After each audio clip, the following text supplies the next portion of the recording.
तो एनसीपी में शरद पवार असली, और उधर पलड़ा अभी लग रहा है कि एकनाथ शिंदे का एनसीपी का तो क्वेश्चन हल हो चुका है। हाँ। लोकसभा चुनाव में हल हो गया था। शरद पवार का स्ट्राइक 10 में से 8 सीटें, हाँ। और उनका वो 25%, 4 में से एक। हाँ। इनका बराबर का टक्कर थी, 8-7। हाँ। 8-7 वाली। तो अभी वो क्वेश्चन सेटल होना बाकी है, तो और वही तय करेगा वही कि क्वेश्चन सत्ता सेटल पर होगा काबिज अभी। कौन होगा। क्योंकि देखिए, अघोषित रूप से एकनाथ शिंदे जो है वो chief minister, incumbent chief minister हैं। भले बीजेपी कहे कि हम किसको बनाएंगे नहीं बनाएंगे, लेकिन इनकम्बेंट हैं। और उद्धव ठाकरे घोषित भले ना हो, लेकिन सबसे बड़ा चेहरा है महाविकास आघाड़ी का आज की तारीख में। कोई चेहरा उनके मुकाबले महाविकास आघाड़ी में नहीं है, चाहे पृथ्वीराज चौहान हो, नाना पटोले हो, शरद पवार तो मुख्यमंत्री की रेस में है नहीं है, सुप्रिया सुले हो। तो कुल मिलाकर के महाराष्ट्र का जो वोटर है वो मान के चल रहा है कि अगर उसको उद्धव ठाकरे को चीफ मिनिस्टर बनाना है, इससे पहले वाला जो सवाल था पीसीआर, वो दिखाइएगा। बटेंगे तो कटेंगे जो है, हमारे एक दर्शक हैं वो सवाल ये पूछ रहे हैं कि ये नारा कहीं उल्टा तो नहीं पड़ जाएगा, जैसे बीजेपी का 400 पार का नारा पूरा नहीं हुआ। धर्मपाल बेनीवाल हैं, हिसार वासी हैं, वो कह रहे हैं वैसे ही बटेंगे तो कटेंगे ही कहीं उल्टा ना पड़ जाए। और वो इस लिहाज से भी बीजेपी को तो फायदा हो जाए, बीजेपी लड़ रही है 150 थोड़ा ऊपर, 125 सीटों पर कहीं नुकसान ना हो जाए। इसलिए तो अजित पवार कह रहे हैं कि नहीं, ये महाराष्ट्र की परंपरा संस्कृति नहीं है बटेंगे तो कटेंगे वाली। देखिए संदीप, बटेंगे कटेंगे नारे का मतलब क्या है? ध्रुवीकरण, सीधे सीधे ध्रुवीकरण, जिसको आपने कहा था 80-20 वाला। ये ध्रुवीकरण की कोशिश लोकसभा चुनाव में भी हुई थी, जब पूरा चुनाव मुसलमानों के खिलाफ गोलबंदी करके लड़ा गया था। हर भाषण में कि मुसलमानों का आरक्षण, मंगलसूत्र ले जाएंगे, भैंस छीन ले जाएंगे, ये ले जाएंगे, तो पूरा, तो वहां भी वो ध्रुवीकरण की पूरी कोशिश थी। बट लोकसभा में वो नहीं चला। अब विधानसभा में क्या चलेगा? कर्नाटक का हम जिक्र कर रहे थे, कर्नाटक में बजरंग बली का मुद्दा नहीं चला था। हालांकि हम 20 दिन तक मीडिया वाले बजरंग बली पर ही पूरा केंद्रित करके बैठ गए थे चुनाव को।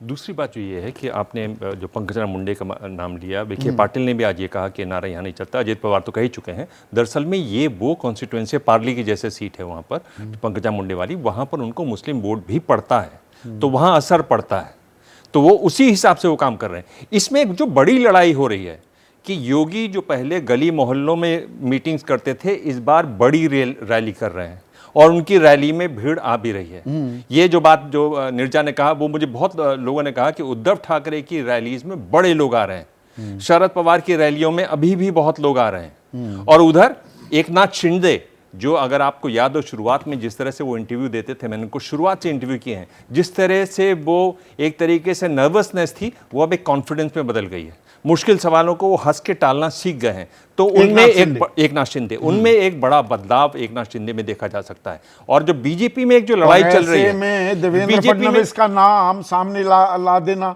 और वो भी सरप्राइज अमित शाह नाम आगे बढ़ा रहे हैं, और एक बार में नहीं, बार बार लाना। हाँ। ये कहना कि सेक्रीफाइस करना सीखो, फिर नाम सामने लाना, तो एक पूरी एक कोशिश दिखाई देती है। लेकिन मैं ये कह रहा हूं, जो एक बड़ी लड़ाई चल रही है, जिसको हम लोग दिल्ली से देखते हैं, हाँ। जो दिल्ली और लखनऊ के बीच में चल रही है, उसमें योगी अपनी जगह बनाते हुए नजर आ रहे हैं इस बार। योगी तो नजर उतने महाराष्ट्र को आप थोड़ा अलग देखिए। महाराष्ट्र सिर्फ बटेगे कटेगी भूमि नहीं है।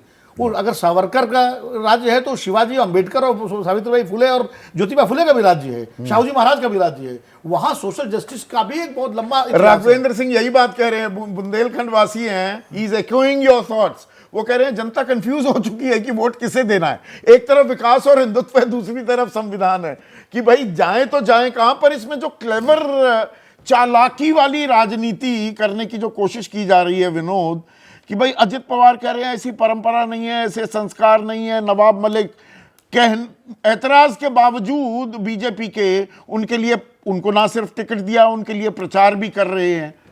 तो दोनों चीजें कि भाई धर्मनिरपेक्षता भी हम करेंगे, बटेंगे तो कटेंगे भी करेंगे, ये क्या वोटर को समझ नहीं आता है?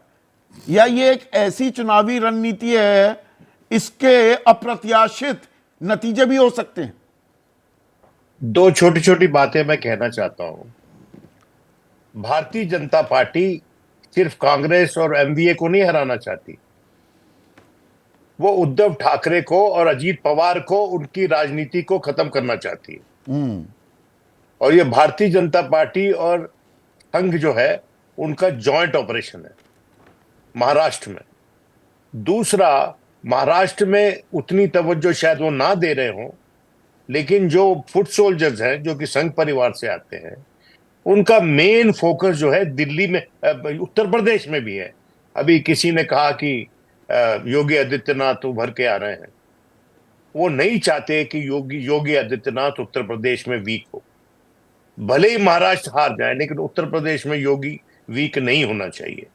ये तारे जुड़ी हुई हैं। और तीसरी बात, चौथी बात, कांग्रेस का जो कैंपेन है ये डिसेंट्रलाइज्ड है। कांग्रेस का कोई फेडरल लेवल पे कोई कैंपेन नहीं हो रहा है मध्य प्रदेश में और महाराष्ट्र में। वो डिसेंट्रलाइज कैंपेन कर रहे हैं और छोड़ दिया है उन्होंने कैंपेनिंग इंडिविजुअल कॉन्स्टिट्यूएंसीज में। वहां पर जो उनके कैंडिडेट्स हैं उन पर तो देखते हैं रणनीति किसकी काम आएगी। थोड़ा सा पीछे हटकर चलना वो फायदेमंद साबित होगा क्या। लेकिन अनवर शमीम हैं पीसीआर जो झारखंड वासी, उन्होंने एक बहुत ही अहम सवाल पूछा।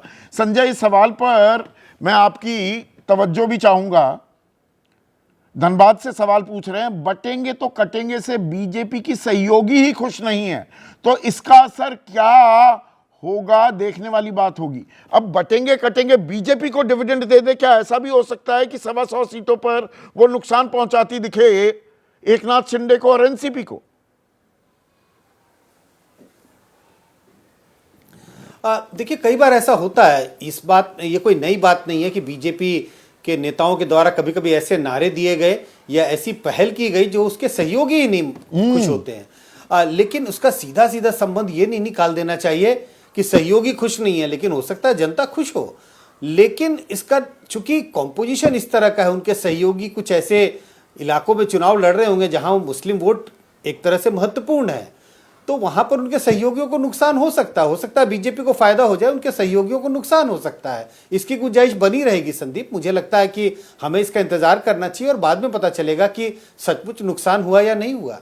और इसी में क्या अहम सवाल, नीरजा, आखिरी सवाल आपसे ये भी बन जाता है, जो ये सीटों का बंटवारा हुआ महाविकास अघाड़ी में लगभग बराबर 10-5 सीटों के अंतर को मैं अंतर नहीं मान रहा हूं भाई, 100 से थोड़ा ऊपर 102 कांग्रेस है, 96 शिवसेना है, 87 एनसीपी है, बराबर सीट। और दूसरी तरफ बीजेपी 150 से ज्यादा सीटें खुद लड़ रही है और 16-17 उम्मीदवार तो अपने उतार दिए हैं एकनाथ शिंदे की पार्टी की तरफ से।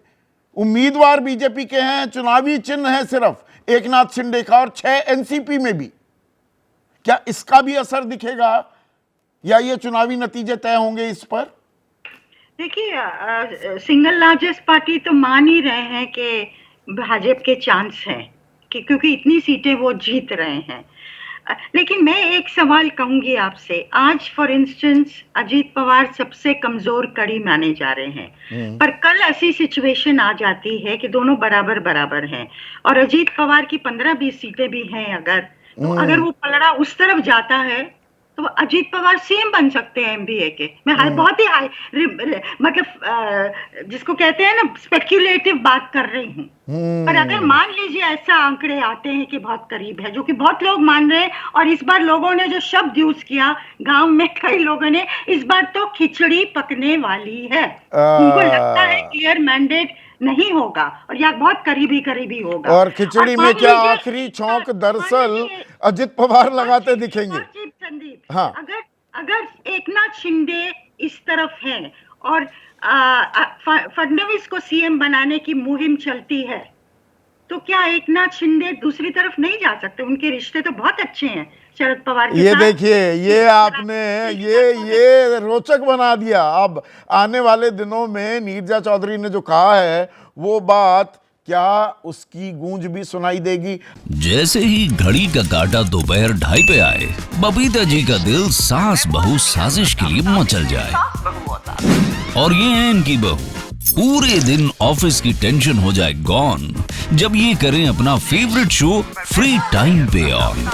इनकी तरह आप भी देखें अपना फेवरेट शो अपने टाइम पर और डाउनलोड कीजिए एबीपी लाइव ऐप अपने स्मार्ट टीवी पर।